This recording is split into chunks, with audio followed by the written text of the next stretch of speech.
and by the I think the Kabbalah's Panim of the Rebbe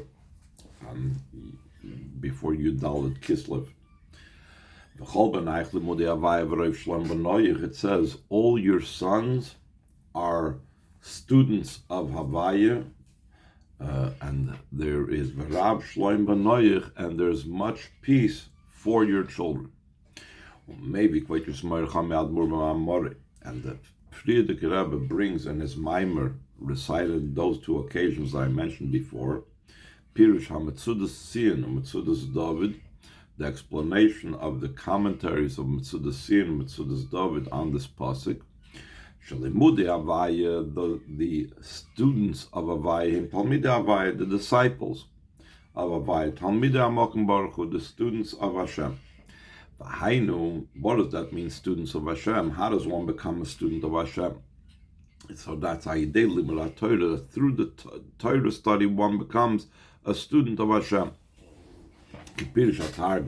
Like also a Targum on the pasuk explains, Alfin be'araisa. They are studying in Torah. He explains also the continuation of the pasuk. And there's much peace for your sons, or from your sons. The Chazal, from this the Chazal derived that Talmidei Chachamim increase and add peace in the world. As it says, Beniך Limude Havaya, that all your sons that are the students of Havaya v'Rav Shlom Benoich, and there is much peace of your sons. Al tikra Benoich ala Benoich. Do not read it your sons, but your builders. Hainu, this means Shaydei Limudat Torah, through Torah study, Limudei Havaya, which is what we said before, the students of Havaya. Nasa binyan ha'olam b'noich, becomes the building of the world, your builders. Kikiyam ha'olam b'idei Torah, because the existence of the world is through Torah. Gemaimer, as all the Chazal say, on Molei Torah learn is kaimish ma'im v'aretz. If not for Torah, the heavens and earth would not continue to exist. As it says, if not for my covenant day and night. The Torah is called the covenant between Hashem and the Yidden. The laws of heavens and earth I would not have placed. In other words, that the heavens and earth have the rules of nature that make it exist is only thanks to my covenant, only thanks to Torah. That's why those that study Torah increase peace in the world. They increase the existence of the world. And to emphasize this even more so, he's going to bring another Maimer Chazal that explains this further. Maimer, second paragraph, in the continuation of the Maimer of the previous Rebbe. Maybe quite just more my father-in-law brings. In Ksiv it says, concerning the korbanos of the Nesiim, Asara kaf b'shekel HaKodesh, 10 and 10 of the silver of the spoon in the holy shekel. What's this lashon that says 10 and 10? So shekel means also from the word mishkal, a mishkolos, a scale. The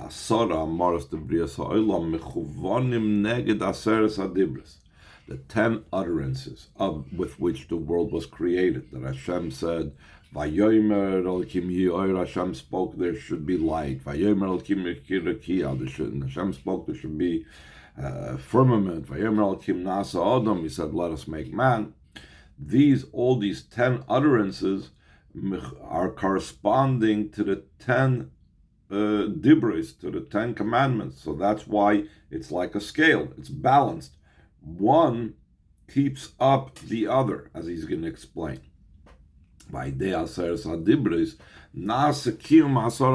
through the Aseres HaDibros, which is the root of the entire Torah, through the 10 commandments becomes the fulfillment and the existence of the 10 utterances, meaning that means the existence of the world. So this is the same thing before that we said, that Talmidei Chachamim increase peace in the world because the entire world is standing only because of the sake of Torah. So in a similar vein, we find this about the 10 utterances of the world correspond to the 10 Commandments. Now he's going to go a little bit more into detail about how the world exists through and because of the 10 utterances.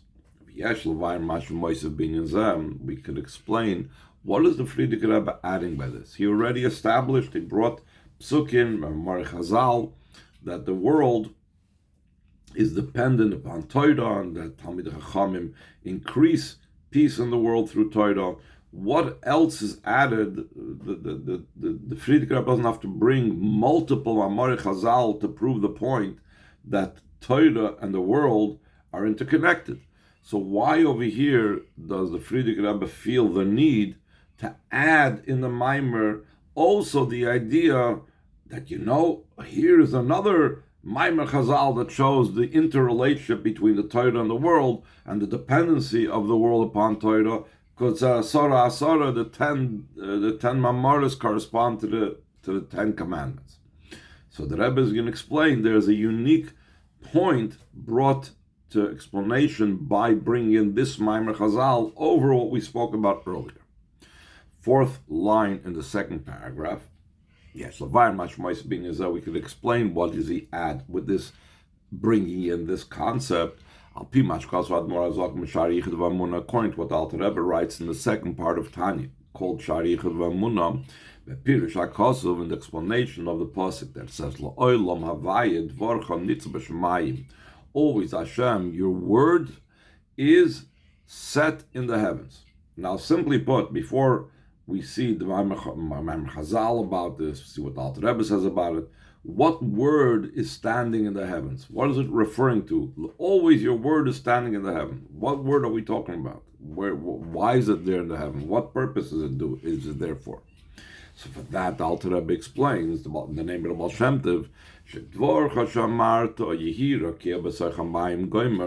the word that you said in the one of the Asara Amoris, there should be a firmament within the waters, and from that the heavens were created by separating the upper waters with the lower waters. So Tevis v'Oisius Elu, these very letters, these very words and letters of the utterance that there should be a firmament, Hein Nitzavis v'Oimdus La'olam, they are set and standing forever, B'Toichle Ki Hashamayim, within the firmament of heaven, Lach Yoisam, to vitalize them, to give them life, to give them vitality. If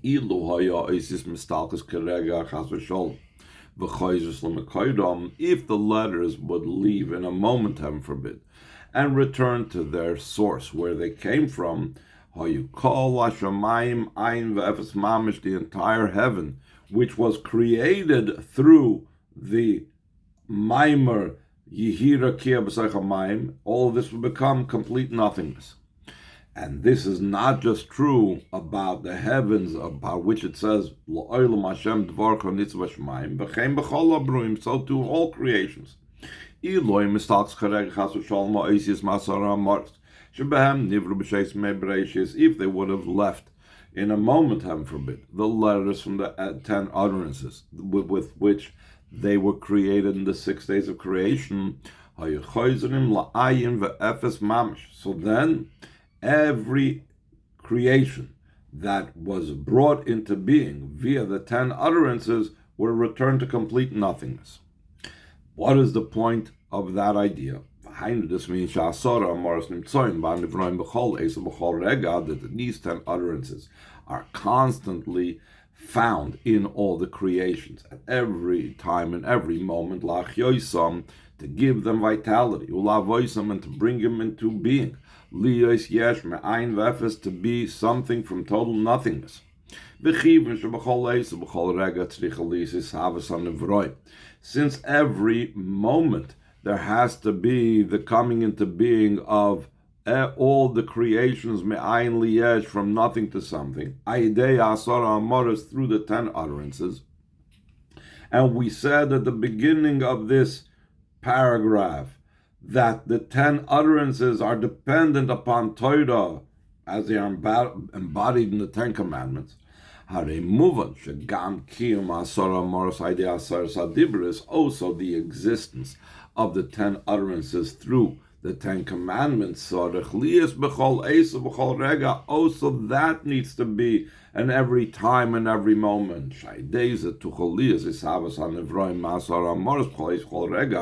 Because through them it's possible for 10 utterances to be always in every single creation from that were created from the 10 utterances in every time and every moment.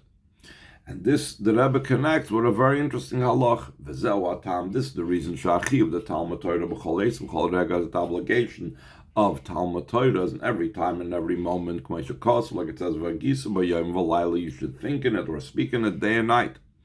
This means every single moment has to be the study of Torah. How come? Since in every moment there has to be the existence of the 10 utterances. Through the Aser Sadibris, that's the idea of the study of Torah. So here the Rebbe brought in a unique and novel approach, that it's not just a linkage like we had in the first part of the quote of the Friedrich Rebbe's Maimer, that if not for the Torah, the world wouldn't exist. But since the Asara Amaris is something that's constant, so therefore Torah study as well needs to be constant. Always based in the Maimer. The Maimer, the Friedrich Rebbe continues, the Hine Amar Hazal, that Chazal said, the world was created with 10 utterances. What does this come to teach you, that the world was created with 10 utterances? The world could have been created with one utterance. Didn't have to have 10 utterances. In simple sense, Hashem could have said, like it says in Pirkei Avos, Hashem could have said, let there be a world. And the world would have had it everything.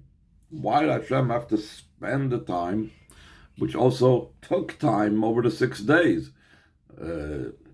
Day 1 was this, day 2 was that, day 3.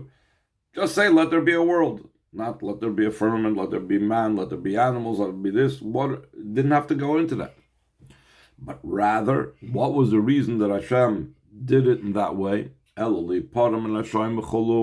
rather to give consequences to the Rishoim, that they are destroying the world that was created with 10 utterances, to give good reward for tzaddikim,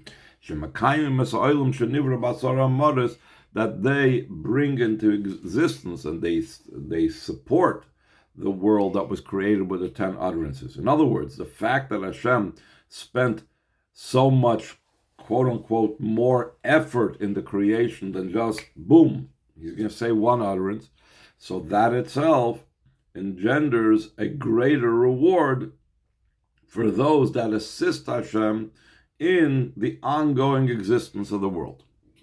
So again, the Rebbe is going to want to know, what does this help and what does this add more to the concept about the linkage of Torah in the world by bringing this in now? So the Rebbe says, 4th line in the 2nd paragraph, we can explain the continuation and the connection of the topics of here. Seemingly it's not understood. What's the connection? What's the association of this idea about the importance of having 10 mamoras to be able to give more rewards tzaddikim to the rest of the topic of the Maimer about how the world is dependent upon the Torah and so on. So he says that in meaning with the topic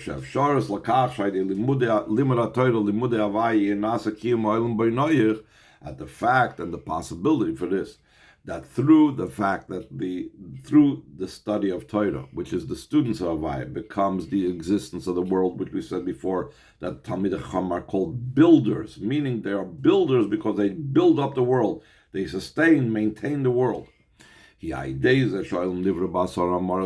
Somehow this is connected with the idea that the world was created with 10 utterances. You could say, and if it was created with one utterance, you'd say the same thing. Talmidei Chachamim are called they're called builders, they support the world, they maintain the world. So what's specific What does it matter in the whole idea that the Frierdiker Rebbe is trying to communicate, the idea about the 10 utterances specifically? So the Rebbe continues, the idea behind this is in explaining the above mentioned what does it mean with one utterance it could have been created? What you just add more, my father-in-law, the Frierdiker Rebbe, explains where it says that Hashem could have created the world with one utterance. It's referring to the sphere of Malchus. In general, whenever we have the 10 versus 1, so the 10 right away brings to mind 10 spheres. So when we say the world was created with 10 utterances, that means 10 spheres. What was the other option? One utterance. In this case, the Frierdiker Rebbe explains, what's that one utterance instead? That Hashem could have created the world instead with only one utterance. It's talking about the sphere of Malchus. That Hashem could have created the world with just the sphere of Malchus. How is it possible? Every one of the spheres contribute its own hue, its own color, its own type of flavor to the creation. We know, for example, that the first world was created with spheres. The first day was created with spheres Chesed, and the second day had to do with Gvura. The separation of the waters had to do with Gvura, etc., etc. So, what's it mean? Only spheres of Malchus? Would it be the world as we know it? So he said, yes, but. So the Rebbe says, "V'kiven shegam," right after the footnote 14 over there, the small 14, the Kivin, Shagam Spheres HaMalchus Atzma Klulam Esses Spheres, since also the Spheres HaMalchus itself includes in it and is made up of the 10 spheres, Nimtza comes out Shabrias HaOilam Shetrich Aliyas Hades Spheres Davke Hoisi Chalalias Hades Spheres HaMalchus, the creation of the world that had to be specifically through the 10 spheres could have taken place through Spheres HaMalchus, because Spheres HaMalchus has all 10 spheres. So all these different colors and all these different hues and flavors that were necessary to make up the world would have been made up if the world would have been created with Spheres HaMalchus. But despite that, Nivra Elam Basar Amaris, the world was created with 10 utterances, meaning Hainu Be'esa Spheres Atzman was created with the 10 spheres themselves, not with the way the 10 spheres are included in the spheres HaMalchus, which is the idea of Maimer Echad. So the Rebbe is going to go on to explain what's the difference. What's the difference if the world would have been created from the spheres HaMalchus, the way it includes all the 10 spheres, or the 10 spheres the way they are on its own. So the point that the Rebbe is going to explain over here is that Malchus, its nature is to conceal. And godliness would have been very much concealed. As much as we look at godliness concealed now, it would have been more concealed. And we're going to explain in what way. If the world was only been created with Spheres HaMalchus. For that reason, the world had to be created with all the 10 spheres individually, not the way they are part of Malchus, for the possibility for godliness to be revealed. Let's see it inside. We can say the explanation in this. I'm sorry, I skipped. We're holding after the parentheses where it concludes with Maimer Echad. If the coming into being of the world would have been only from Spheres HaMalchus, so it wouldn't have shown the revelation of godliness in the world. The Esses Spheres HaKlulam Malchus Harei B'Chinas Hell, because the 10 spheres, the way they are included in Malchus, they are in a state of concealment. Mash'enkin Kasharei Savus, the idea Esses Spheres Basar HaModes, as opposed to when the world comes into being through the 10 spheres, as they are in the Asar HaModes, each one individually, not packaged within Malchus. So then it comes down to revelation of godliness in the world. That point is what the Frierdiker Rebbe explains in the Maimer about this. Now the Rebbe is going to elaborate on what the Frierdiker Rebbe says. We could say the explanation that why is there this difference? Why, if the 10 spheres, the way they're packaged in Malchus, godliness would have been concealed, but the 10 spheres, the way they are individually contributing to creation, so then it's revealed. Yeah, so he says, the explanation of this is the Kivin Shin Yonashal Spheres of Malchus, who Roimim was Visnasus, since what is the idea of Spheres of Malchus? Like a king in the simple sense. A king is exalted, uplifted, he's removed from the populace. He's not buddy-buddy with people. He has to maintain a distance. There's even certain halachas that the king has to act in a certain manner to be appropriately above and removed from the people. So if the creation would have come solely from spheres HaMalchus and not from the 10 spheres as each one is individually, so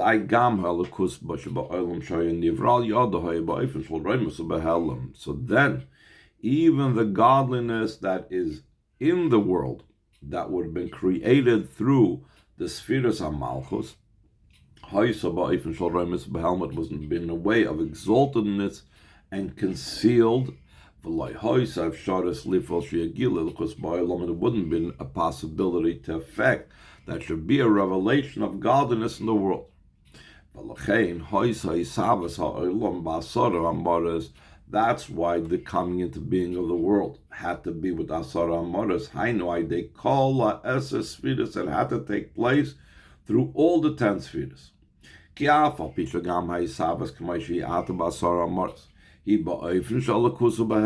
Seemingly, what's the difference? Even now, the way the world comes into being, through the Asar Amoris, meaning through each sphere individually, not the way they are compacted in Malchus, godliness is still concealed. So what's the difference? What are you saying? That if the world were created only from Malchus, Maimer Echad, one utterance, then godliness would have been concealed. So he says, here's the difference. Through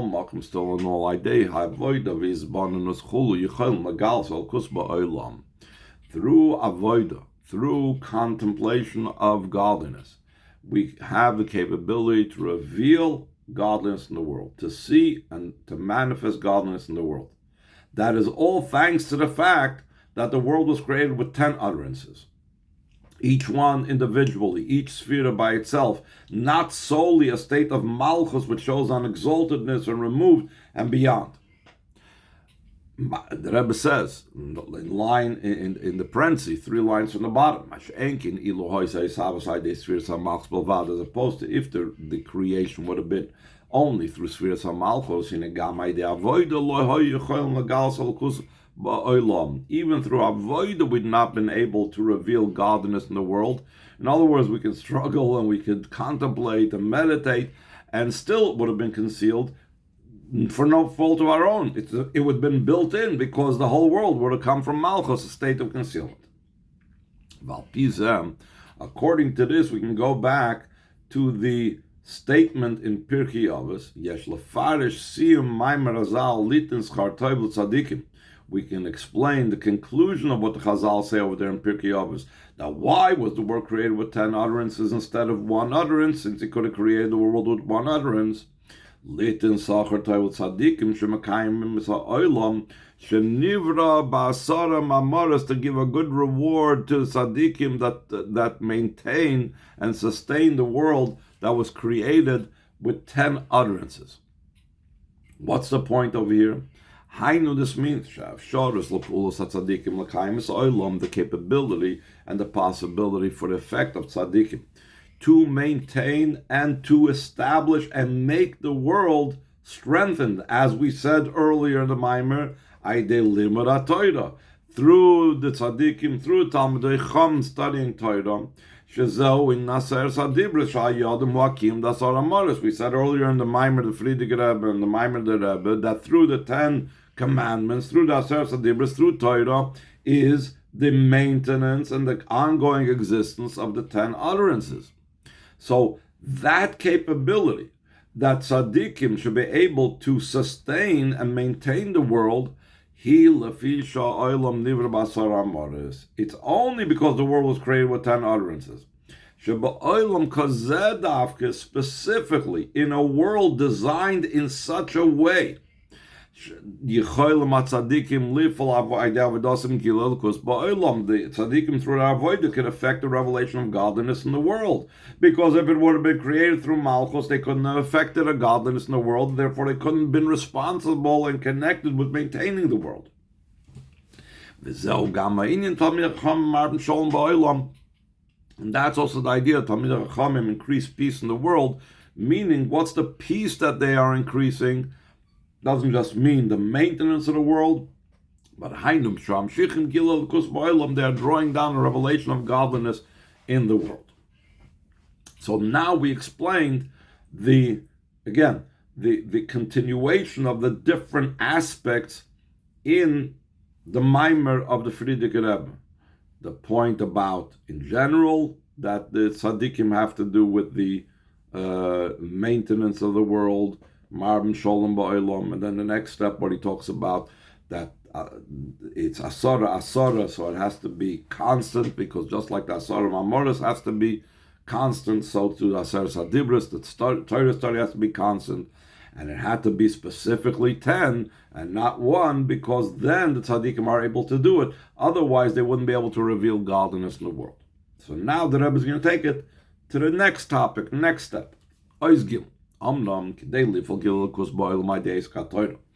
be able to affect the revelation of godliness in the world through the involvement in Torah, has to be specifically the idea of bittul.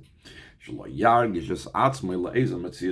the person should not feel themselves as some type of separate entity from Hashem. That's also what the Frierdiker Rebbe explains in the continuation of that Maimer again.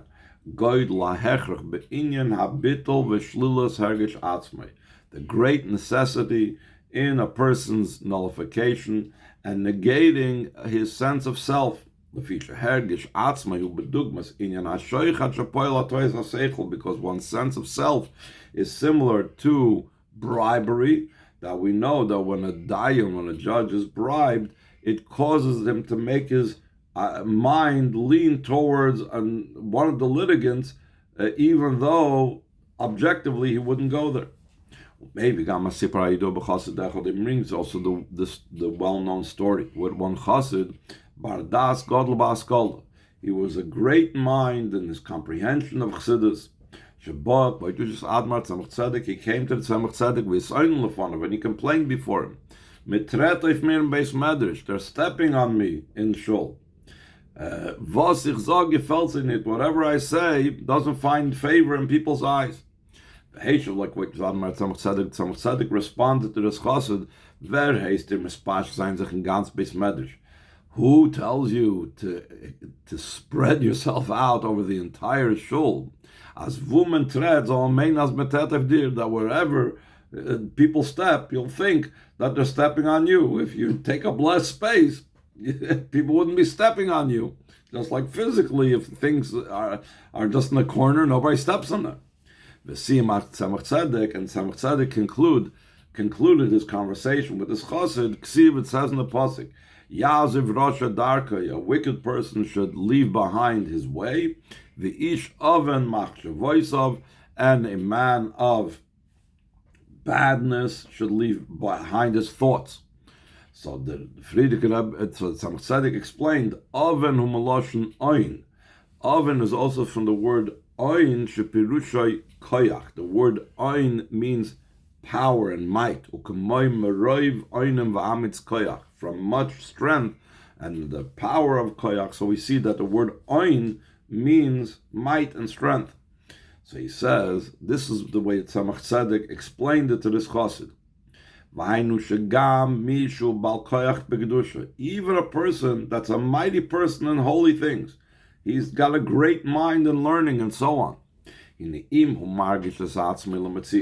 the person senses themselves as a self entity, he has to have the idea of tshuva, yaziv gomer, he has to leave it, lias bebittel, to be in a state of bittel. So the Rebbe explains it doesn't mean just not being arrogant. That's an obvious thing. That's al pi halacha. V'hainu she'ena kana kavana kan shlil sin hagaiva. The intention over here is not just to negate the idea of arrogance. Shari gaiva inyan also al pi din, because arrogance is something that's prohibited according to halacha. Ela kavani le'inyan hergish asmi alvad. The intention over here even to sense oneself. Even something like this, which is not explicitly prohibited, it has to be that he should leave it behind. In addition to this, where it says a strong person shall leave behind his thoughts, it's in continuation to the beginning of the pasuk that a Rasha shall leave behind his way. Moving from this understood,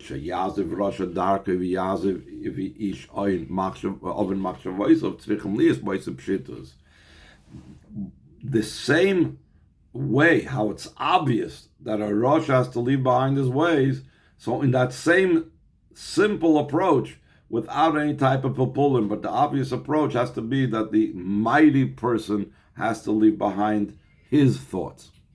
Behind this means kishaim shemovim the pshita shizaz of Rosh Darki who davar muchrach. Just like it's understood, it's obvious that a wicked person has to leave behind his ways, and this is necessary and obligatory. In the same simple approach, it has to be that a person should leave behind this, the mighty person, the strong-willed person has to leave behind his thoughts. Even someone that's mighty in holiness, he has to leave behind his feeling of self and be in a state of bittul. The Indians actually in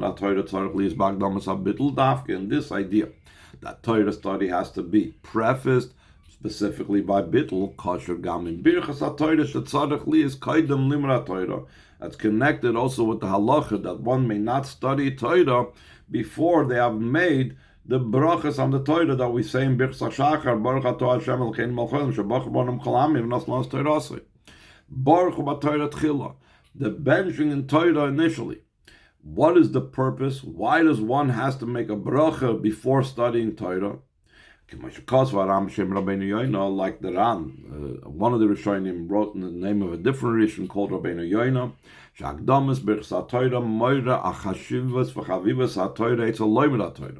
by prefacing and reciting a bracha on the Torah prior to learning Torah indicates that the importance and the cherished nature that the Torah has by a person that studies Torah. Now, when a person expresses and says out in the Birchas HaTorah how cherished the Torah is by him, how important the Torah is by him, she'oz halimud hu be'oifen she'zoicher es noisen HaTorah. It's in such a way that the person that is studying remembers the one who gives the Torah. The Chazal speak about a person that can study Torah and forget where the Torah came from, can forget that it comes from Hashem. And for that we need to make the bracha on the Torah. Forgetting on Hashem in a subtle manner means someone that's full of himself, someone that considers himself a self-made man.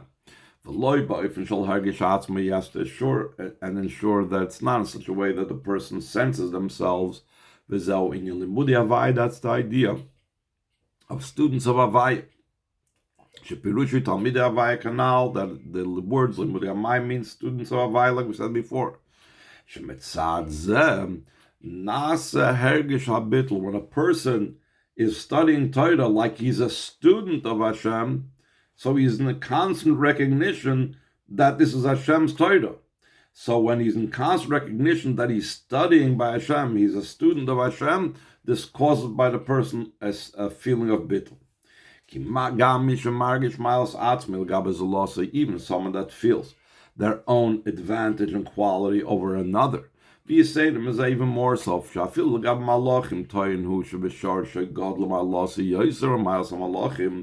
comes to malachim, he says, listen, in my root I'm higher, my quality than the quality of malachim. So a person like that, it's very hard to demand of him bittul. He feels higher than another person. He feels higher even than a malach. So how does a person like that manage to contain and restrain and discipline their ego? By remembering that they're before Hashem. But in comparison to Hashem, for sure, he's not going to hold himself greater than Hashem. He's for sure, when he brings Hashem into the equation, he's in a state of bittul. That's what the Frierdiker Rebbe explains in his Maimon. When we become students of Hashem, that's the meaning of Limmudei Havayim. That's the idea of bittul. So then it will be felt by the person, the truth, that the entire world exists within Hashem. Hashem is the place of the world.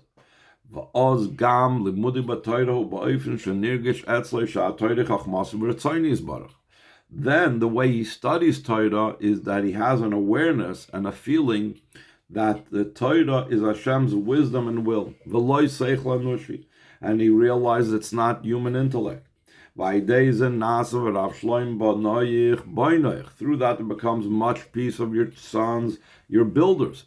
They bring peace in the world because the person overcomes his ego, which the ego is what causes divisions in the world and causes the destruction of the world. Instead, it brings him to a state of bittul, and therefore it brings peace in the world.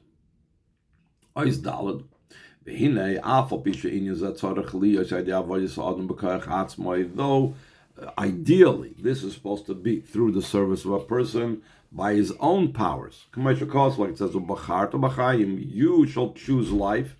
It's incumbent upon us to make the right choices. Still in all, there's still an empowerment from above to assist us. Like the Frierdiker brings in the Maimer,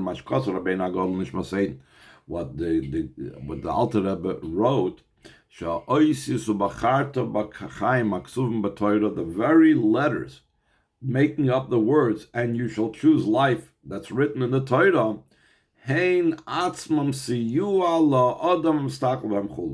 they themselves act as an assistance, as an empowerment for the person that looks into them to make the right choices. This is also what he concludes in the Maimon, which was, again, it was said on the Shabbos before the Rebbe's wedding. The Maimon of Frierdiker Rebbe was said, that the Chassidus on the Shabbos before his wedding, they call him up to the Torah. The Chassidus a Chassidus and Kala sustain the world and maintain the world to raise up children that are involved in Torah. Therefore, they invite him to read the letters and words in the Torah that they maintain the 10 utterances. And we can explain the exact expression that he uses concerning that. They say that the Frierdiker Rebbe used the term to read the letters of the Torah. It says specifically letters. It doesn't say the idea of understanding and comprehension of the Torah.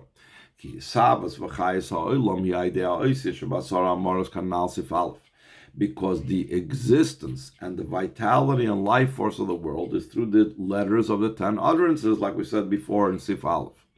Since the Chassidus is about to build a new world, binyan adiyad, of everlasting building, or as they call it, an edifice, that this impacts all till the end of generations, because his children will give birth to more children, and his grandchildren will give birth further, etc., etc. Therefore, we call him up to the Torah to read and to look into the letters of the Torah, to give the strength to the world, his own private world that he's building now.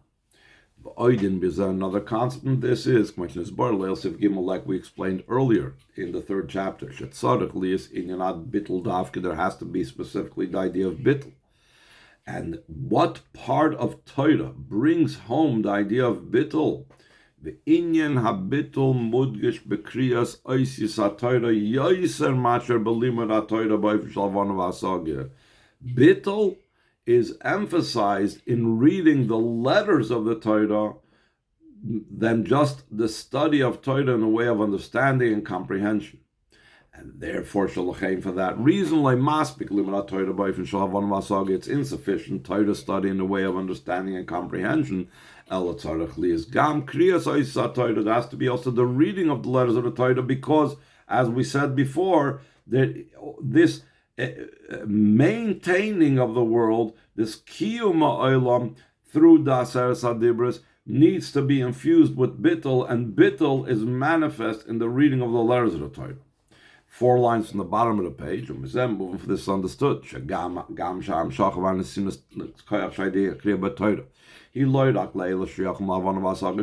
Also, this drawing down and the empowerment through reading in Torah is not just for those that are connected with understanding and comprehension in Torah. It